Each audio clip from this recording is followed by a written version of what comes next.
सेवा सदनमध्ये आंतरराष्ट्रीय परिचारिका दिन, फ्लॉरेन्स नाइटिंगेल यांना अभिवादन, सेवाभाव आणि समर्पणाचं महत्त्व अधोरेखित। गडिंग्लज येथे सेवा सदन स्कूल ऑफ नर्सिंगमध्ये 12 मे रोजी आंतरराष्ट्रीय परिचारिका दिन उत्साहात साजरा करण्यात आला।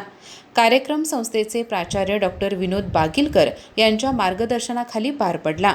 कार्यक्रमाची सुरुवात फ्लॉरेन्स नाइटिंगेल यांच्या प्रतिमेस पुष्पहार अर्पण करून आणि दीप प्रज्वलन करून करण्यात आली। यावेळी डॉक्टर विनोद बागिलकर यांनी परिचारिकांचे समाजातील महत्त्व, आरोग्य, सेवेमधील भूमिका तसेच नर्सिंग व्यवसायाचे मूल्य याविषयी मार्गदर्शन केले। विद्यार्थ्यांनी सेवाभाव, शिस्त आणि समर्पण या गुणांचा अंगीकार करावा असे आवाहन त्यांनी केले। कार्यक्रमादरम्यान विद्यार्थ्यांनीही आंतरराष्ट्रीय परिचारिका दिनाचे महत्त्व विशद करत भाषणे केली। या कार्यक्रमास शिक्षकवृंद आणि विद्यार्थी मोठ्या संख्येने उपस्थित होते। कार्यक्रमाच्या शेवटी आभार प्रदर्शन करण्यात आले। अधिक माहिती आणि ताज्या घडामोडींसाठी आजच आमचे चॅनल सबस्क्राइब करा।